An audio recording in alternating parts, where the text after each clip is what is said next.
Hey guys, today I wanted to work on this little redraw. This is a character named Blanche that I found in my backlog of work from 2019.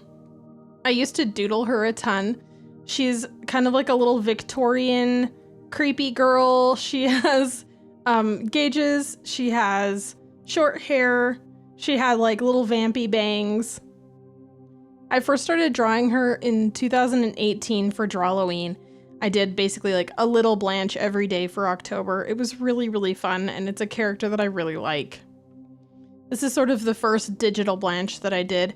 There were many after this, but this is kind of the baseline that I wanted to work off of. I had this as a sticker in the shop for a really long time until I finally just realized like this art style isn't up to par anymore, so it's time to retire this and maybe do a new one.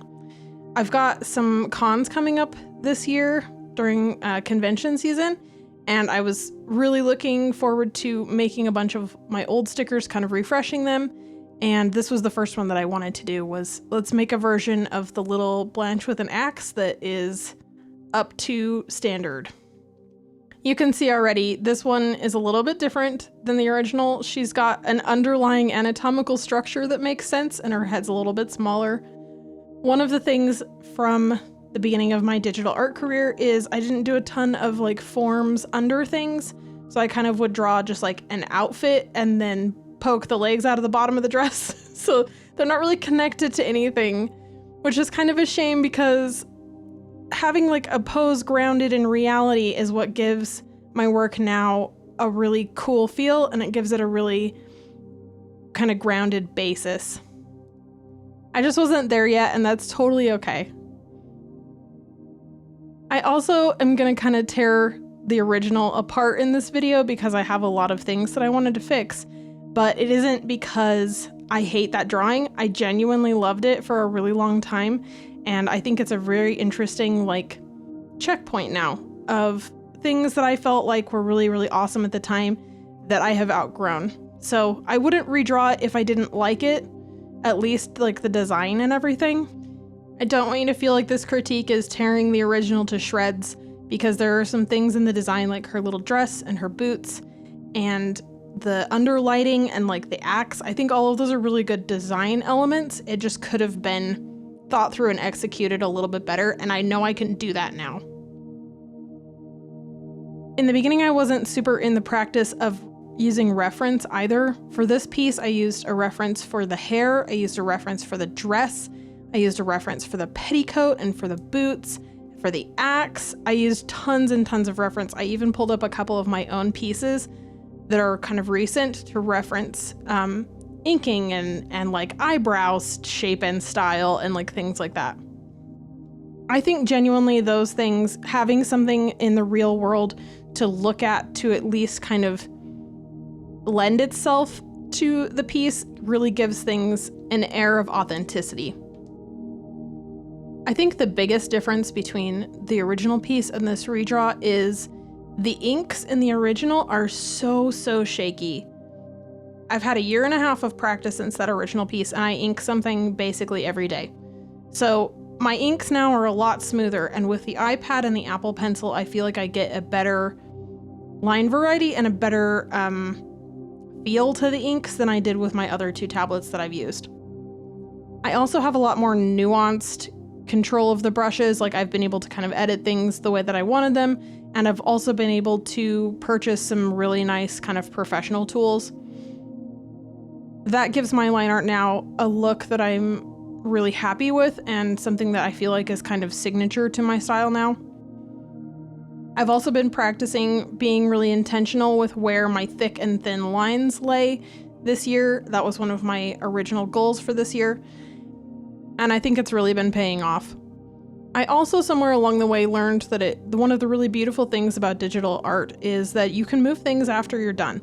So you'll see me kind of slice and chop my own inks up a little bit somewhere in here and move things around. Like I wanted that ear kind of closer into the face. There was a little too much of a gap there, and I felt like the hair was too big at the back of the head, so I kind of cut that up and move it forward a little bit. And I've kind of figured out how to do that in a way that doesn't destroy the inks, and I'm able to kind of go back and patch those lines where I need to. In the sketch phase of the original piece from 2019, the process I was using at the time was more of like a discovery sketching kind of thing. So I would sit down to do a piece and I would basically start with the head and I would kind of finish the face and the hair and then kind of move on to the body. You can see from the sketching phase of this one, I'm doing things a little bit differently now. I'm doing the full anatomical sort of forms underneath everything.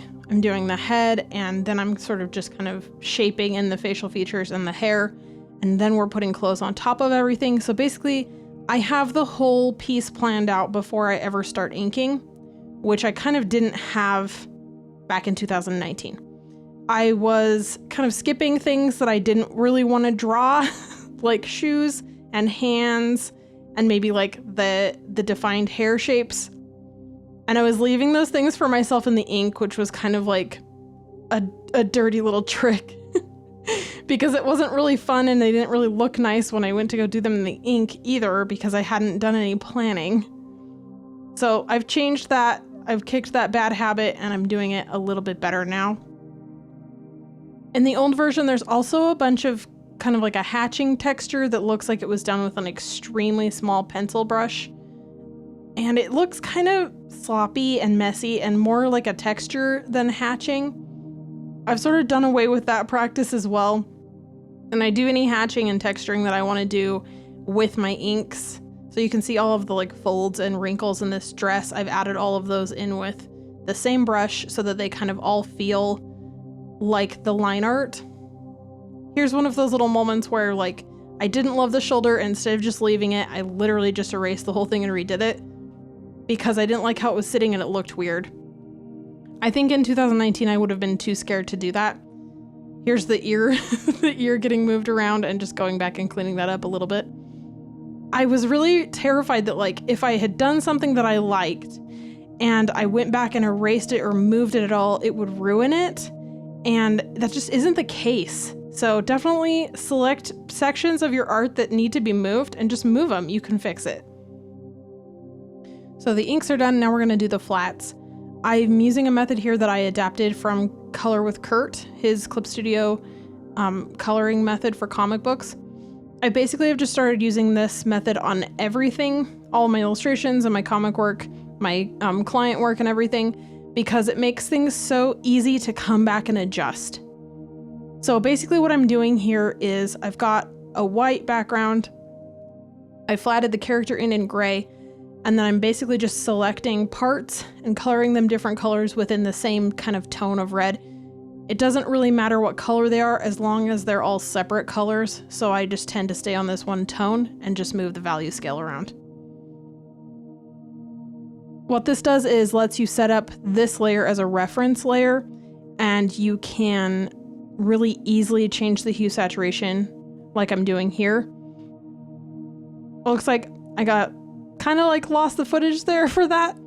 But basically what you do is you take the hue saturation slider, you use a special like magic select tool that he teaches you how to set up in his videos. And you can select areas of this kind of flats layer and change the colors.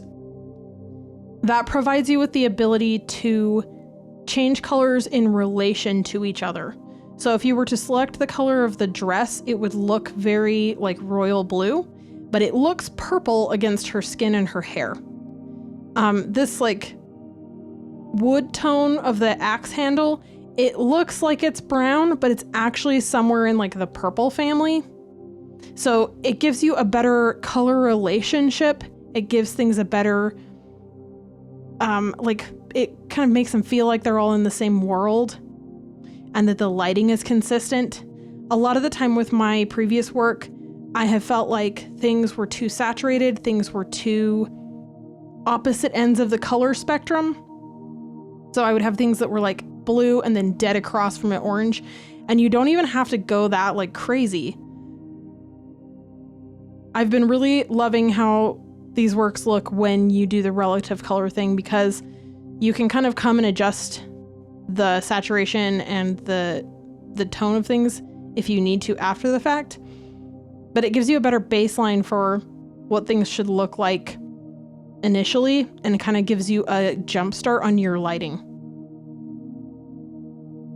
I'm just adding all of the shadows in here for these little fluffy petticoats, and it was so fun to do these for like the wrinkles. I loved coming up with like the different like patterns of like the folds and stuff in there. It looked really cute. Here's the stripy tights. I'm using that Clip Studio Liquify tool. It's my favorite thing ever. I'm so happy they added that. And then just erasing the things outside of the tights area. I'm also using another technique that Kurt teaches. It's the select and grade, I think is what he called it. But basically it's like you select a specific area, like just her legs, and you sort of brush in like a really soft airbrush gradient. And it helps to add kind of like big sort of washing shadows. And then you can kind of come back and add hard shadows on top of that stuff, and it looks really nice. That's a technique that I had no idea how to do in 2019. You can see the lighting on that original piece is just kind of sad. It's a little bit tragic, and I just wanted to do it better. I wanted to do it so much better this time because the design is so cute. This kind of green light that I'm adding in is on a hard light layer. And I do come back and kind of knock the saturation back on this because it just kind of looks like she's under like weird RGB lights when it's finished. There's just too much difference between the dress and the hair color and her skin color and this like kind of green. So I come back and knock the saturation back on that a little bit and make it more kind of like an ambient light. I did the same thing for the orange light that's going to kind of underglow her a little bit too. It just turned out too much like there was like two different lighting setups. There was a green one on this side and an orange one on this side, and they were both super bright and they were both like set up on RGB LED. And it just didn't look really like super natural with this dress style and with like everything that's kind of going on in the piece. It looks cool, but it kind of wasn't what I was going for. With the original, I definitely would have had to just kind of leave this stuff because I had no idea how to change that kind of situation.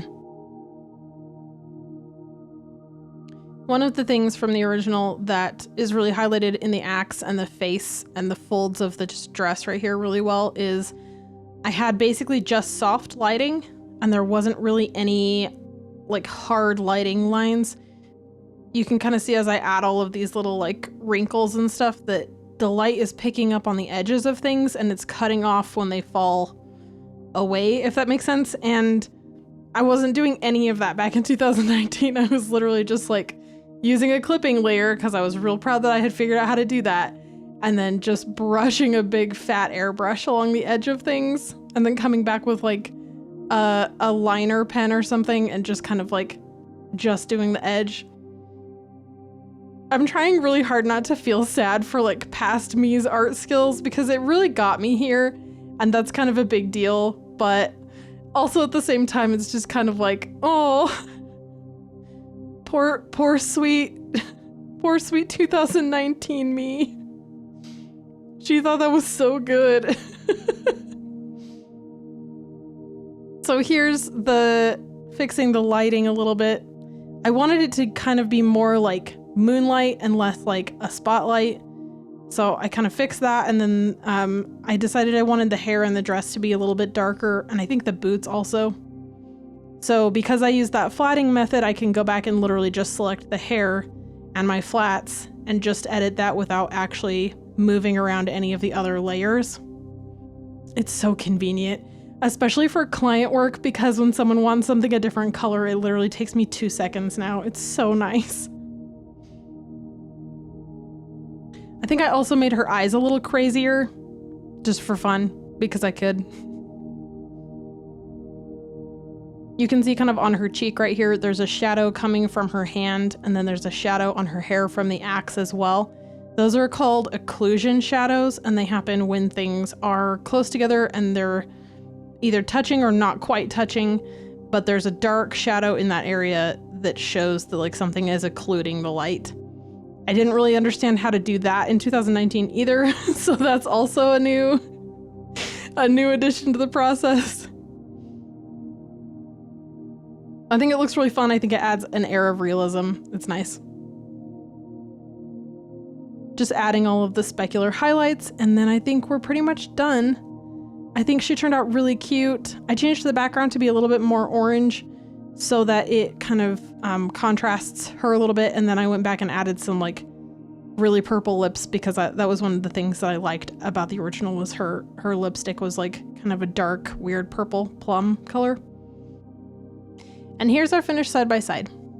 Let me know what you guys think in the comments. Do you like how the new one turned out?